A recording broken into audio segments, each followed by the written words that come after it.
Monsieur le président, monsieur le Premier ministre, mes chers collègues, nous vous écoutons, monsieur le Premier ministre, au moment particulier et grave où un parti extrémiste vient d'arriver en tête d'une élection nationale.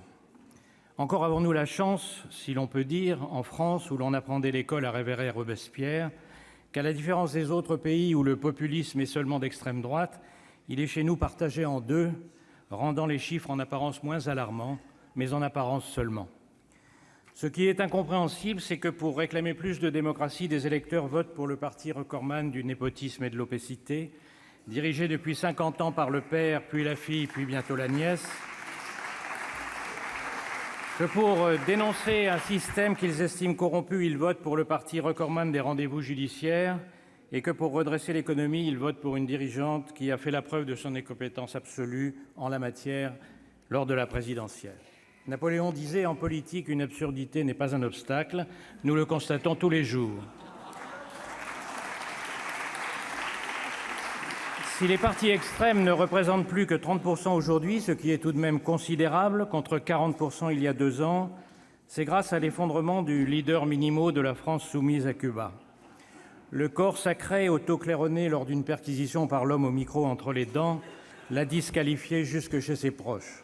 Les cascades d'exclusion ont délié les langues et nous savons maintenant comment, avec son égérie, il dirigeait leur groupuscule. Après la défaite, les jeunes loups du parti estiment que leur tour est venu. Du remue-ménage en perspective quand on sait que plusieurs d'entre eux sont le genre de personnes qui entrent derrière vous dans une porte à tambour et qui en ressortent les premiers.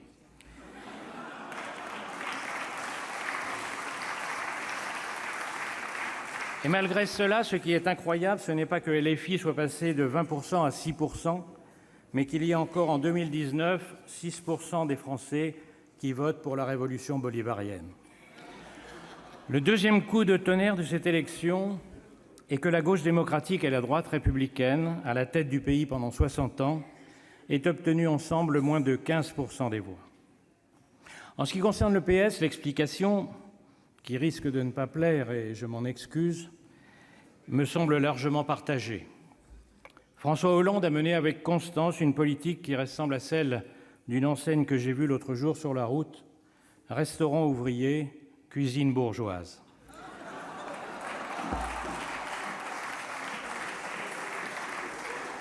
De l'autre côté, Nicolas Sarkozy déclarait le 26 mai dernier à 20h30 « Il n'y a plus de droite dans notre pays ».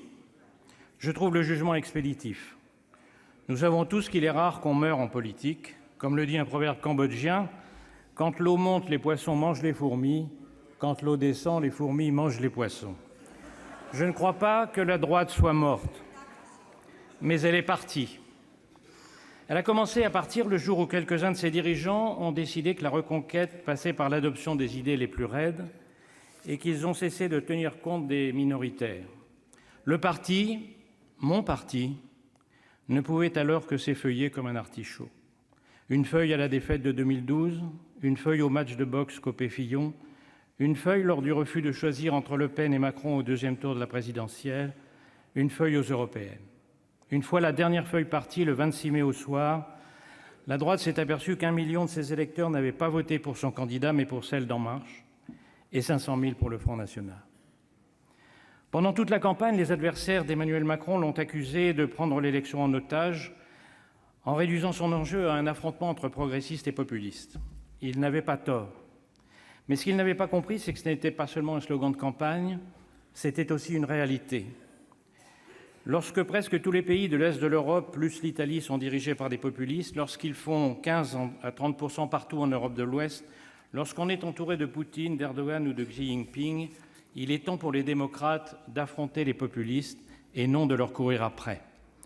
Le monde est devenu dangereux. Le monde est devenu dangereux et compliqué. Avant, vous étiez de gauche, du centre ou de droite et vous votiez en conséquence. Cette grille, contrairement à ce qu'on dit, n'a pas été remplacée par l'opposition démocrate populiste. Mais il y a désormais 2 axes de lecture, l'axe gauche-droite et l'axe démocrate-populiste. Je partage l'analyse du président sur ce point, mais je préfère de loin le terme de démocrate à celui de progressiste, tant j'ai vu dans ma vie se produire de catastrophes au nom du progrès.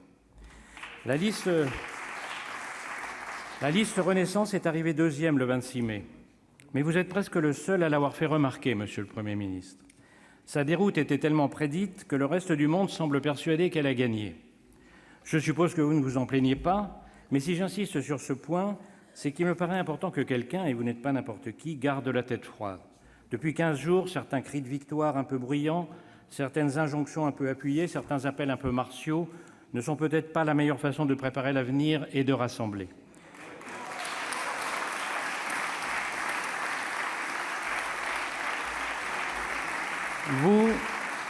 Vous restez lucide et c'est à saluer. L'acte 1 du quinquennat a permis des réformes importantes. La SNCF, le Code du travail, l'école de la confiance et d'autres. La majorité du Sénat les a souvent soutenues, souvent amendées aussi. L'acte 1 a aussi été marqué par une grave crise sociale, parce que la disruption, on peut trouver ça sympa, mais ça n'est pas toujours l'avis de ceux qui sont disruptés. Vous êtes venus aujourd'hui nous annoncer l'acte 2. Ici même, il y a 2 mois, je disais la conclusion du grand débat, c'est un peu une lettre au Père Noël.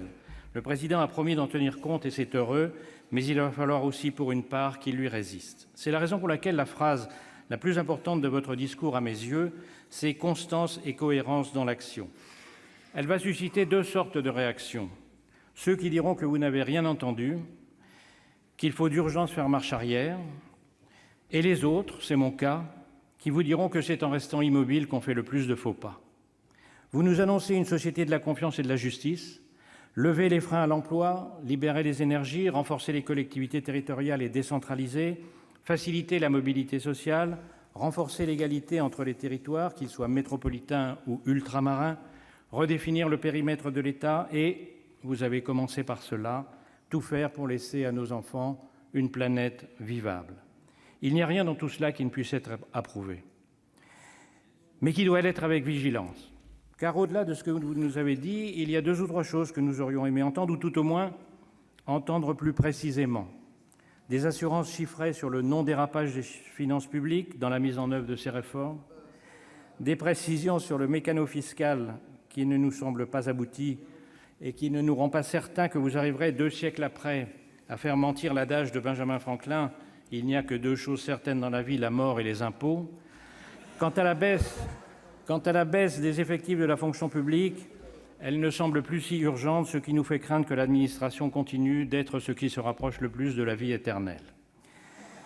La réforme constitutionnelle reposait avant tout sur les engagements réciproques et la loyauté de 3 personnes qui y avaient beaucoup travaillé et beaucoup échangé, le Président de la République, le Président du Sénat et le Premier ministre.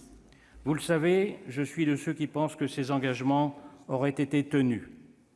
Après avoir mobilisé beaucoup d'énergie, elle semble devoir rester un certain temps dans le cloud, comme on dit aujourd'hui. Je l'y laisse donc. Nous aurons l'occasion d'en reparler lorsqu'elle redescendra du ciel. Monsieur le Premier ministre, notre groupe, très majoritairement, approuvera votre discours de politique générale. Merci.